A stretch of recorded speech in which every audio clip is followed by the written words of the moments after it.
말씀 보시겠습니다. 신명기 5장.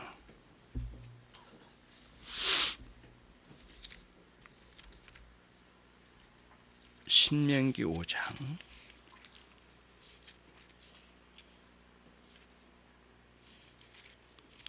신명기 5장 16절 말씀.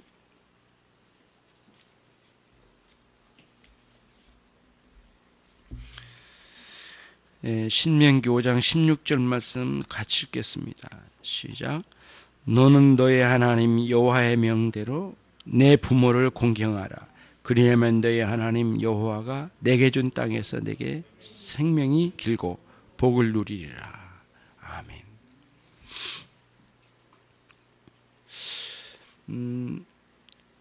오늘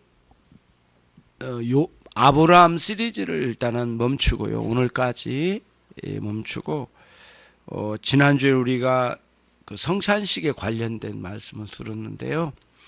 오늘은 이 말씀을 같이 듣고 함께 나눌 수 있는 시간이 되기를 바랍니다. 우선은 그 신앙생활에, 저와 여러분의 신앙생활이 정말 순전하고 옳은 그 신앙생활을 하고 있는지에 대한 표시로 특별히 하나님께서 부모 공경이라는 표를 주셨어요. 여러분과 제가 살인하지 않았더라도, 간음하지 않았더라도, 도적질 하지 않았더라도, 또 거짓 증거하지 않았더라도, 남의 것을 탐내지 아니하였더라도 얼마든지 거짓된 신앙생활을 할 수 있다는 거예요. 그러니까 그러한 여타의 불미스럽고 추악한 죄악을 저지르지 않았는데 그럼에도 불구하고 거짓된 신앙에 갈 가능성이 있대요. 우리 인생이. 그게 뭐냐면은 부모 공경을 빠뜨리면 그는 아무리 다른 것에서 훌륭한 것을 세웠다 할지라도 올바른 신앙이라고 여길 수 없다란 거예요. 그래서 인간 관계 안에는 하나님이 주실 때에 아무렇게나 우리를 던져놓지 않으셨어요. 모든 존재를 이 사람과 이 사람, 이 사람과 이 사람 사이, 이 사람과 이 사람, 이 사람과 이 사람 사이에 관계를 주셨어요. 그리고 그 관계 안에는 질서와 조화를 이루며 살도록 주셨대요. 그래서 우리가 십계명을 볼 때 오해되게 생각할 때가 참 많아요. 거북스럽게 느껴지거나 부담스럽게 느껴질 때가 참 많아요. 사회법을 지킬 때 해도 왜 이런 법을 만들어 놨느냐, 왜 이런 교통법규를 만들어 놨느냐, 짜증난다, 막 이렇게 생각한 사람들도 있을 수 있어요. 그런 사람이 있어요, 실제로. 근데 실제로 보면은 모든 법은 저와 여러분의 생명을 지키기 위한 굉장히 중요한 일들이에요. 그런 법이 없으면 언제든지 우리의 생명을 쉽게 빼앗아갈 일들이 한두 가지가 아니에요. 여러분, 사실은 이 사회에 둔 법이 여러분의 생명을 지금까지 지켜왔다 해도 과언이 아닐 정도예요. 많은 위험으로부터 이 법이 우리를 지켜왔거든요. 그러니까 십계명은 하나님께서 무슨 유익을 얻어내려고 하신 것보다는 사실은 우리들에게 유익을 주시기 위하여 주신 것이 계명이에요. 그러니까 우리가 조금 더 하나님을 제대로만 안다면 우리들이 이런 계명을 통해서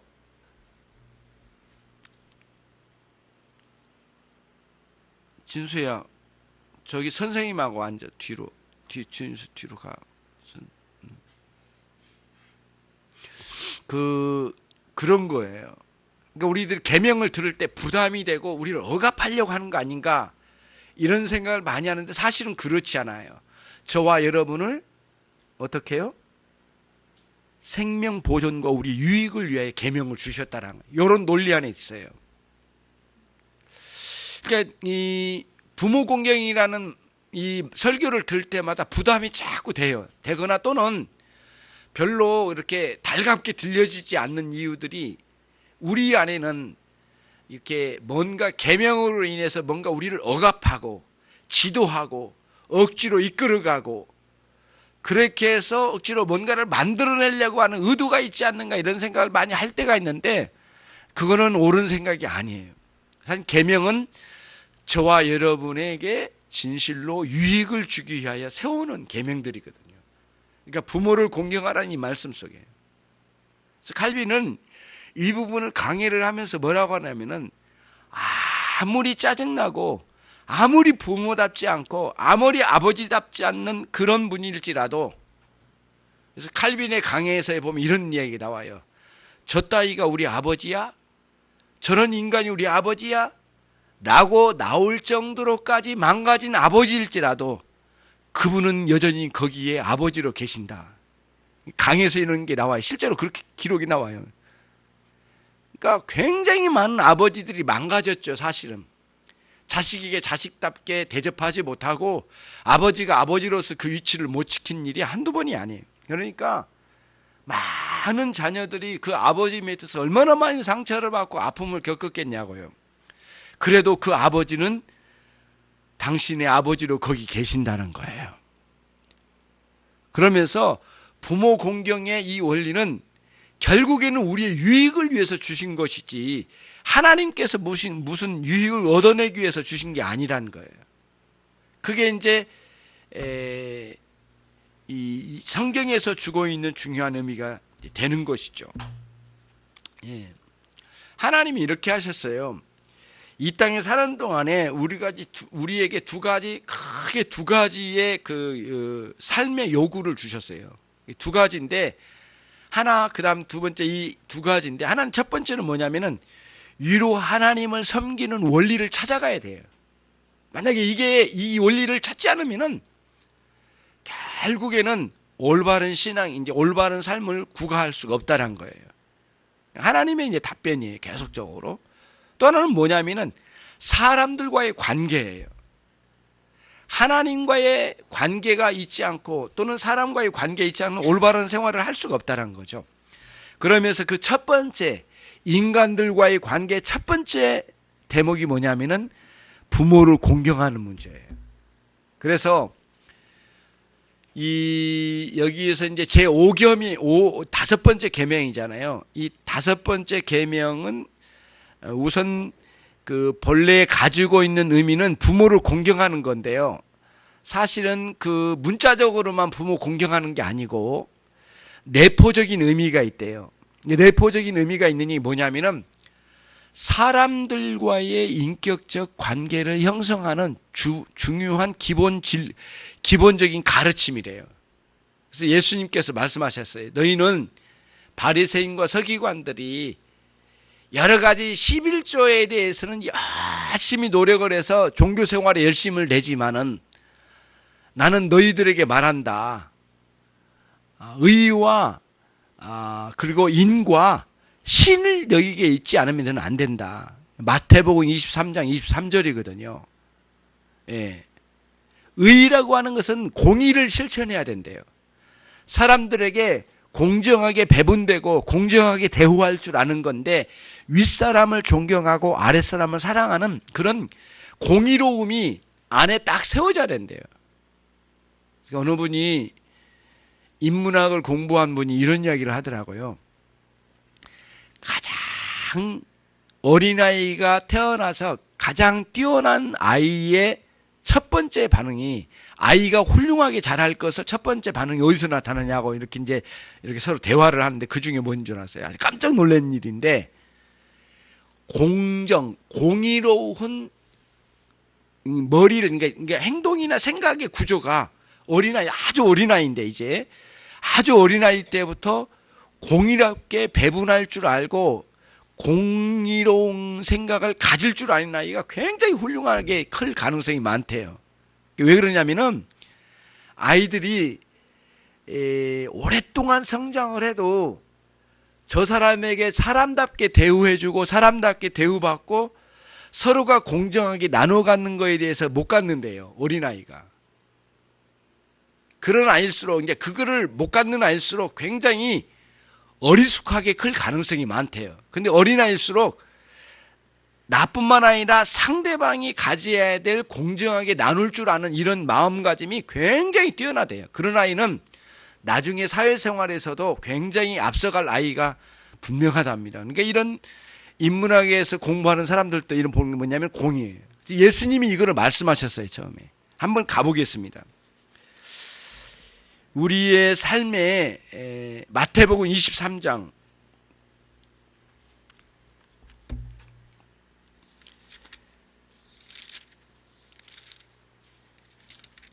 인생의 삶의 원리 중에 가장 중요한 세 가지를 주님께서 이제 말씀해 주셨어요. 오늘 사실은 본문은 신명기 5장 16절이지만 마태복음 23장 23절 이 부분을 더 말씀을 드리고 싶었습니다. 같이 한번 읽겠습니다. 화 있을진저 외식하는 서기관들과 바리새인들이여 너희가 박하와 회향과 근처의 11조를 드리되 율법의 더 중한 바 의와 인과 신은 버렸도다. 그러나 이것도 행하고 저것도 버리지 말아야 할지니라. 외식하는 서기관과 바리새인이 누구냐? 종교 생활에 으뜸 간다고 자부하는 사람들을 말합니다. 오늘 또 예배당에 왔잖아요. 신앙생활 잘한다고 자부한 사람들이에요. 그 사람들은 11조와 감사함금과 주정헌금과 각종 신앙생활 하는 데는 열심히 있지만은 사실은 자신의 삶에서 갖춰야 할 의와 인과 신을 버렸대요. 그러니까 기본적으로 갖춰야 될 게 무엇이냐라고 예수님께 묻는다면 주님이 말씀하신 거예요. 너의 인간관계에 의와 인과 신을 갖추래요. 의는 뭐냐면은 제가 좀 전에 말씀드린 정의예요, 정의. 예, 공정하게 분배할 줄 아는 머리. 그런 마음의 태도. 타인을 생각할 줄 아는 그 배려심. 그 다음에 위로 부모님과 윗사람을 공경할 줄 아는 마음의 질서. 그 다음에 아랫사람을 사랑으로 품을 수 있는 아량. 주변 사람들을 같이 어우리고 끌어안을 수 있는 힘. 이걸 갖춰야 된대요. 근데 이게 이제 안 갖춰지면 굉장히 옹졸해서 자기밖에 모르는 거죠. 주변을 못 돌아보는 거예요. 어른도 못 알아보고 아랫사람도 짓밟고 주변을 챙길 줄 모르죠. 이게 예수님께서 첫 번째로 우리에게 주신 게 뭐냐면은 오늘 여기서 말해주고 있는 의의 의. 의인데 의로울 의자인데 정확히 말하면 정의입니다. 정의. 정의로움이 배워야 돼요. 굉장히 중요해요. 그거를 어린 아이 때부터 이것을 갖추지 않으면 안 되는 거예요. 하나님께서 내 부모를 공경하라라고 하는 말씀 속에 내포되어 있는 게 그거예요. 여러분, 사람들과의 관계 형성이 그렇게 중요한 거예요, 앞으로. 그렇죠? 그래서 우리들이 다시 한번 돌아봐요. 이번 명절에도 한번 돌아보면서 내가 사람들에게 공정하게 대하고 있는지, 그리고 아랫사람을 품을 줄 아는지, 그 다음에 주변에 있는 친구들을 다 끌어안을 수 있는지, 윗사람을 공경하며 제대로 내가 공경하면서 살고 있는지, 요 정신을 잘 갖추고 있는지, 그런 의미에서 인생의 조화를 갖춘 사람, 조화를 갖춘 사람이에요. 이게 컵이 컵답게 여기에 있어야 되잖아요. 그렇죠? 마이크가 마이크답게 제 역할을 해주고요. 사람이 사람답게 그 자리에서 그 역할을 해주는 거죠.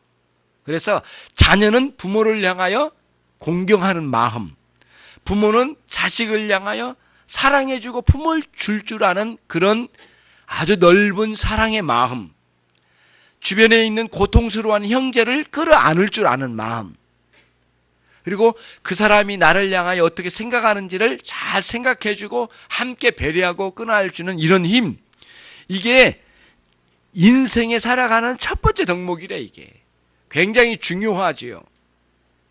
그 다음에 주님께서 말씀해 주신 게 무엇이냐면은 인의 인.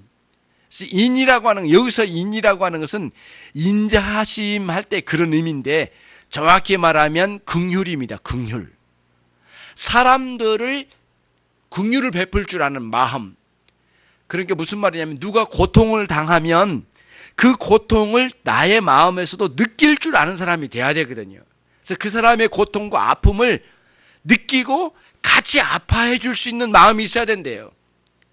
바리새인과 서기관들은 그게 없는 거예요. 이렇게 신앙생활 할 줄 모르는 사람은 인간도 아니야 막 이런 식이에요. 자기 종교 생활로 다른 모든 것들은 다 깔아뭉갠 거죠. 그럴 수 없다는 거예요. 주님은 기본으로 돌아가도록 우리를 이끌어내셨어요. 그러니까 오늘 이 말씀 속에서 의와 인과 신이에요. 첫 번째는 공의로움의 마음을 꼭 품으시고 주변의 사람들을 다 품어낼 수 있는 그런 능력의 소유자, 그게 진정한 그리스도인의 기본이라는 거예요. 그리고는 타인들을 향하여 긍휼을 베풀 줄 아는 마음, 아파하는 사람들을 같이 아파하고 기뻐하는 사람들과 함께 기뻐할 줄 아는 마음, 그리고 그들을 향하여 이렇게 긍휼, 용서와 긍휼을 베풀 줄 아는 이런 마음의 태도, 이런 것들을 갖춰가는 거죠. 예배 시간에 돌아다니지 않도록 해라. 예. 주일학교 예배 드릴 때도 얘들 일체 움직이지 않도록 좀 훈련을 시켰으면 좋겠어요. 그렇게 해서 평소에 예배가 잘 되도록 해주셔요. 의와 인, 예수님께서 여기 보시면 그 서기관들과 바리새인들이 가지고 있는 박하와 회항과 근체의 11조. 박하와 회항과 근체란 건 뭐냐면은 화단에 있는 작은 박하 같은 이런 것들을 생산을 하게 된대요. 어떤 그 작은 채소 같은 이런 것들을 생산을 하면 그것까지 쪼개야죠. 11조를 띄고 이렇게 한대요. 유대인들이, 바리새인들이. 그러니까 어떻게 보면 가장 보잘것없는 것까지 다 11조를 띄면서 하나님께 드리더래요. 그런데 그 마음속에 뭐가 없어요? 오늘 이야기는 의와 인과 신이 없더라는 거예요. 주님은 그게 틀렸다는 거예요. 그래서 열심으로 하나님께 바쳐드린 것도 필요하지만, 그것도 옳지만 거기에 의와 인과 신을 잃었다면 그런 모든 걸 잃어버린 거죠. 그래서 우리가 이제 기본으로 돌아가는 거예요. 하나님께서 십계명을 주실 때에 앞에 하나님을 향한 4가지의 계명을 주시고 뒤에 6가지 계명 중에 첫 번째 올렸어요. 살인하지 말지니라보다 먼저 주신 거예요. 이게 기본이라는 뜻이에요. 예. 살인하는 것보다는 더 앞서서 지켜야 하는, 예. 그거 주의하는 것보다 더 앞서서 지켜야 하는 건 부모 공경이라는 건데, 문자적으로 우리 부모만 공경하라고 딱 끝내는 게 아니에요. 그런 의미가 아니라 이 안에는 내포되어 있는데, 그게 뭐냐면은 윗사람에 대한 권위를 인정할 줄 아는 사람. 예. 그래서 종교개혁자들은 이 부분을 해석을 할 때 이렇게 말해요. 나라에서 녹을 먹고 열심히 일하는 공무원들, 경찰, 군인, 그 다음에 검찰, 판사, 이런 사람들이 공적 공무를 수행하면서 우리에게 뭔가를 지시한다면 우리는 그를 따라야 된다. 거기에 부모 공경의 원리가 그 안에 있대요. 그러니까 윗사람의 권위를 인정하는 사회의 질서까지를 인도하기 위하여 부모 공경이라는 명령을 주셨대요. 시민사회 질서래, 시민사회 질서. 그래서 잘 보면 우리 한번 생각을 해봅시다. 주변에 부모에 대한 공경을 상실하고 시민사회 생활 속에 질서를 유지하면서 사는 사람 봤습니까? 없습니다. 예, 부모 공경을 망가뜨리면서도 온전히 시민사회 질서를 유지하면서 사는 사람 없어요. 자기 밥비를 먹기 위해서 몸조심할지는 몰라도 진정한 의미에서 시민사회 질서를 이루는 사람은 없어요. 부모 공경이 그런 의미까지 담겨져 있는 거예요. 심지어는 위에 선배를 존경하는 마음까지 부모 공경 속에 다 담겨진 거예요. 윗사람, 그 다음에 아랫사람을 챙겨갈 줄 아는 마음, 이런 거죠. 주님은 그거를 여기서 말씀해 주신 거예요. 모든 사람들과의 관계 속에서 그와 함께 의와 인과 신을 지켜가라. 마지막 신은 뭐냐면은 하나님을 신뢰하고 믿는 믿음이 아니라 여기서는 이 마태복음 23장 23절에서는 사람들과의 관계에 있어서의 신의를 말합니다. 신의. 사람들과의 관계 속에서요. 서로 믿고 믿어줄 수 있는 관계를 유지하라는 거죠. 사기치지 않고 남들을 속이지 않고 거짓말하지 아니하고, 그렇죠? 인격 대 인격으로 서로 존경하며 그를 인정하고 받아들이며 내 외적인 질서를 잘 지켜가는 거죠. 이게 그렇게 중요하다는 거예요. 주님은 우리에게 가장 필요한 기본적인 것을 말씀해 주셨어요. 교회에 나와가지고 신앙생활에 훈련받는 것도 굉장히 중요하지만 정말 기본적인 것은 뭐냐면은 사람들과의 관계의 공정성, 그죠? 남들을 불쌍히 여기는 마음, 그 다음에 주변을 신뢰하고 인정해주고 인정받을 수 있는 관계의 형성, 이런 것들을 잘 갖춰가는 거죠. 주님이 이거를 그토록 중요하게 여기신 거예요. 그러니까 11조를 버려라는 그런 말씀이 아니에요. 그것도 지켜가고 이것도 지켜가야 할 것이다, 이렇게 말씀하시면서 신앙생활에 열심을 하나님께 나가는 것도 중요하지만 동시에 주변의 사람들과의 관계 형성을 잘 해나가라는 거예요. 예. 그래서 저와 여러분의 신앙생활을 겉으로 우리가 이렇게 예배 드리는 것만으로는 신뢰할 수가 없어. 그러면 어떻게 해요? 결국에는 저와 여러분이 의와 인과 신이 실제로 여러분의 실생활에서 주변 사람들, 특히 가족들과의 관계, 그 다음에 주변의 친구들, 그렇죠?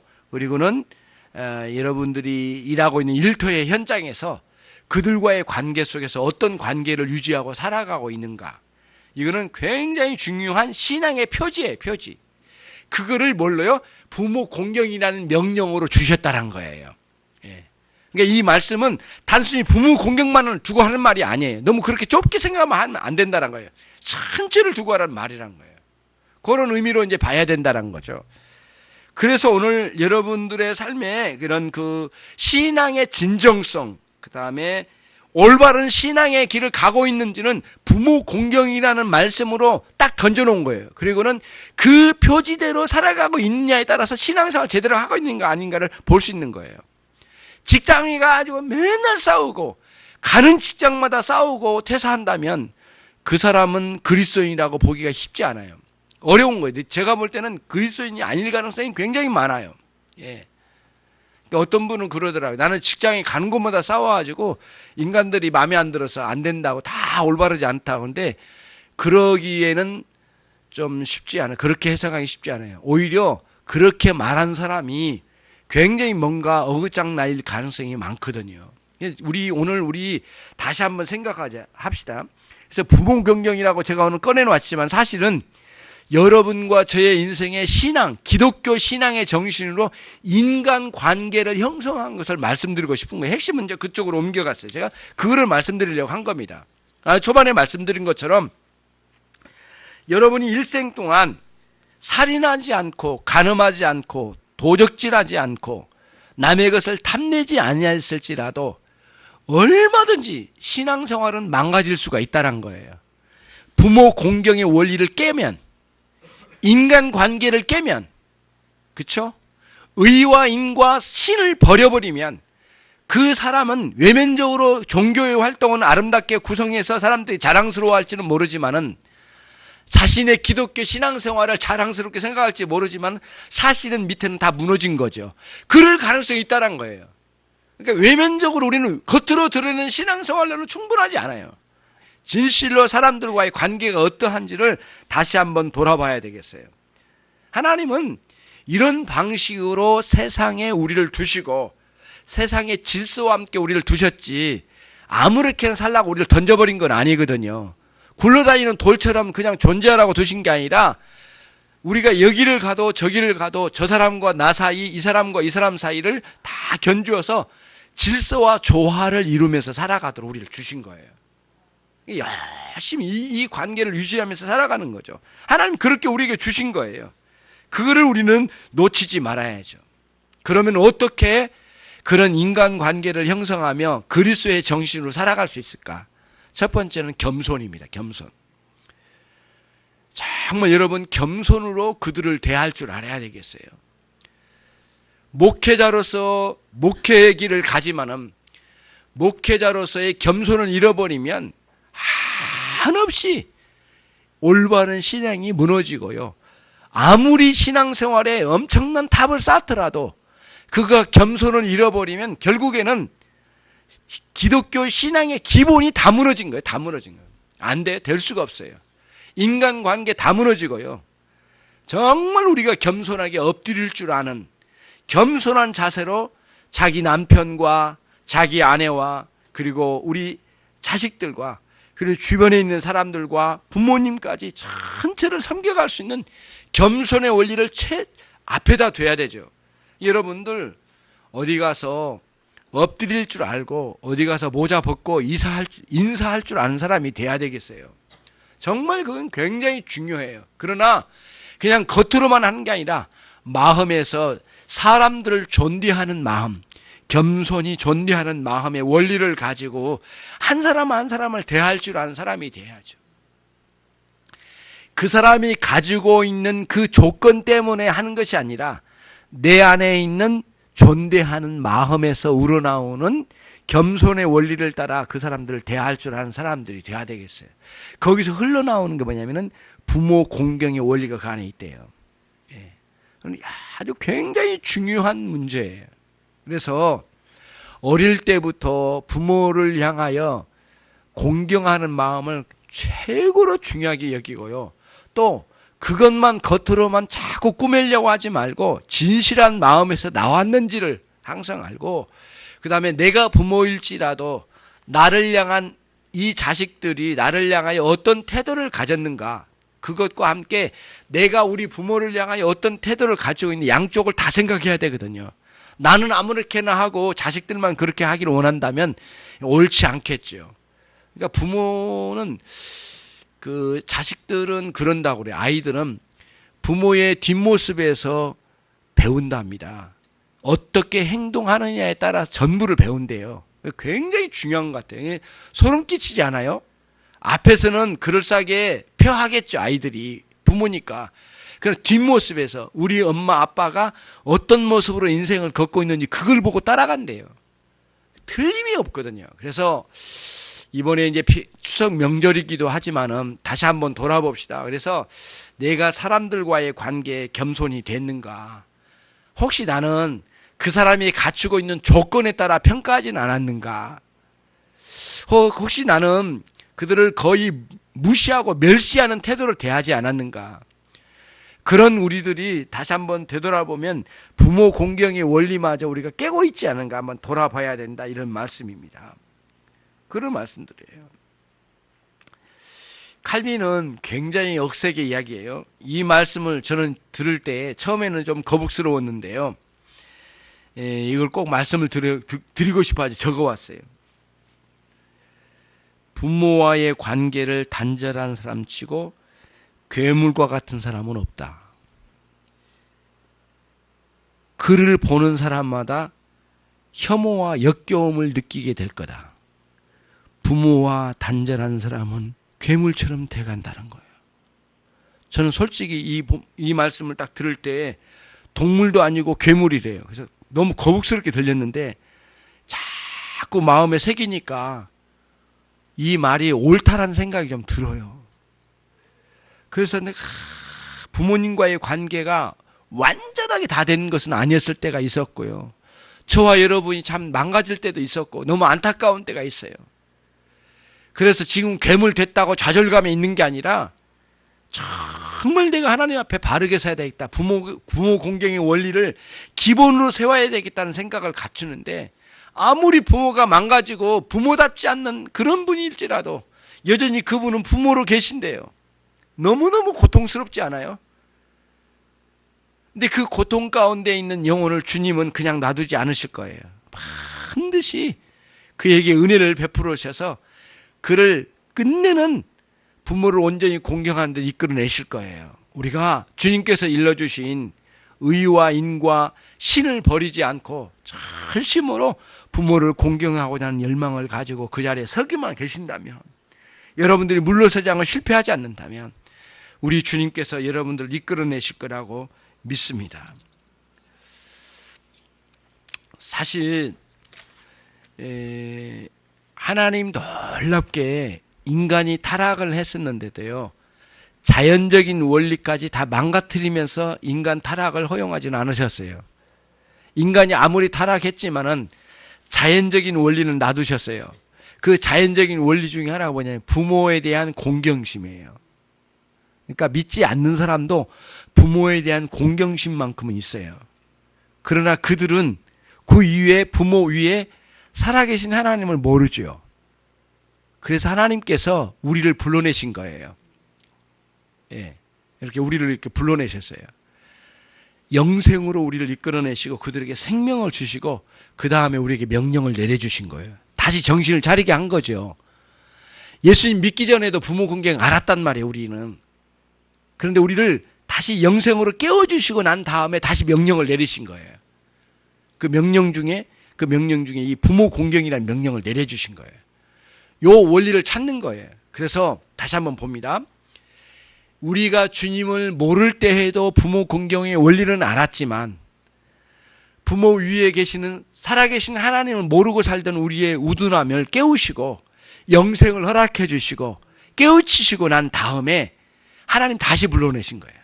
그리고는 너의 부모를 공경하라 명령을 내려주신 거예요. 심지어는 거기다가 만약에 네가 부모를 공경하면 나는 너에게 보너스로 너의 생명을 길게 해주겠다. 네가 사는 땅에서. 그리고 너에게 복되게 해주겠다. 약속까지 붙여서서 보너스까지 주시면서까지 우리를 달래신 거예요. 왜? 그렇게 달래셨어요. 워낙 우리 마음이 완악한지라 부모 공경의 원리로 이끌어내셔요.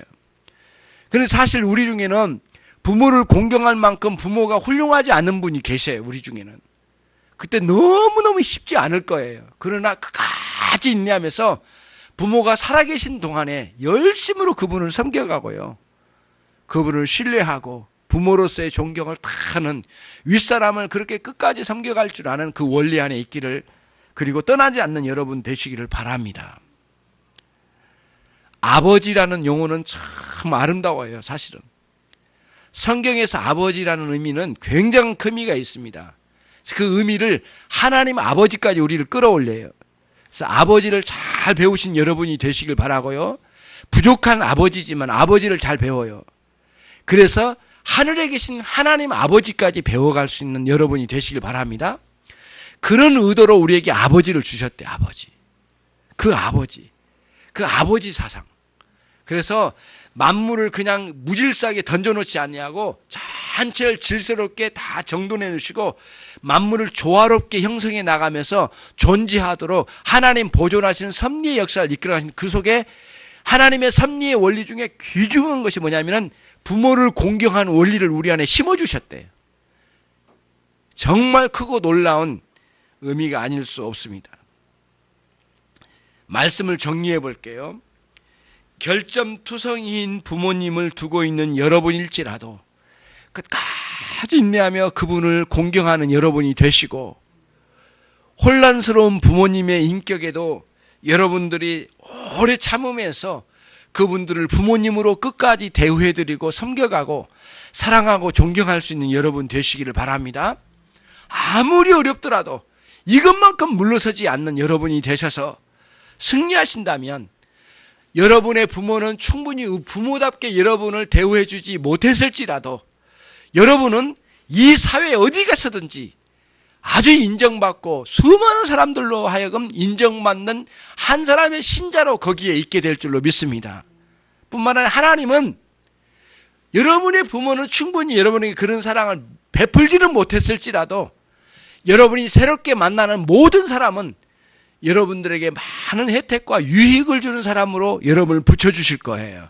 왜냐하면 끝까지 인내하며 부모 공경의 원리를 놓치지 않고 섬겨갔던 그 사람들은 어디 가서나 그런 원리로 사람들을 존경하면서 살기 때문에 그런 아주 인격적이고 훌륭한 사람을 만나게 될 거예요. 그런 위대하고 영광스러운 인간 관계에서도 하나님과의 관계 속에서 잘 형성해 나가는 그런 관계의 기초를 이루는 부모 공경으로 돌아가시는 여러분 되셔서 기본에 충실한 여러분이 되셔서 의와 긍휼과 신의로 충만한 여러분의 삶이 되시기를 주님의 이름으로 축원합니다. 기도하겠습니다. 살아계시고 존귀하신 하나님 아버지, 무한한 감사와 찬양을 올려드리옵나이다. 우리가 명절을 당하여 만나게 되는 가족들, 특히 사랑하는 부모들과 부모님과 그리고 친지들, 주변의 사람들을 만나게 될 때 주님의 은혜로 충만케 해주시고 자비하신 하나님의 이끌림 받아 그들을 참으로 참된 신앙의 원리를 따라 그들을 존경하는 마음으로 대우할 수 있고 만날 수 있는 관계가 되게 해 주시길 원합니다. 이후에 우리의 인생의 모든 관계에 빛을 내려주시고 하나님 참으로 의와 인과 신을 우리 가운데 심겨주셔서 그 능력으로 수많은 사람들을 하나님 그들답게 그들을 대우하고 섬겨갈 수 있는 하나님 그런 신앙으로 우리를 구축시켜 주시옵소서. 모든 관계의 기초가 되는 부모 공경의 원리를 우리의 심령에 가득 채워주시고 그 능력으로 살아갈 수 있도록 은총을 베풀어 주시옵소서. 예수 그리스도의 이름으로 기도 올리옵나이다.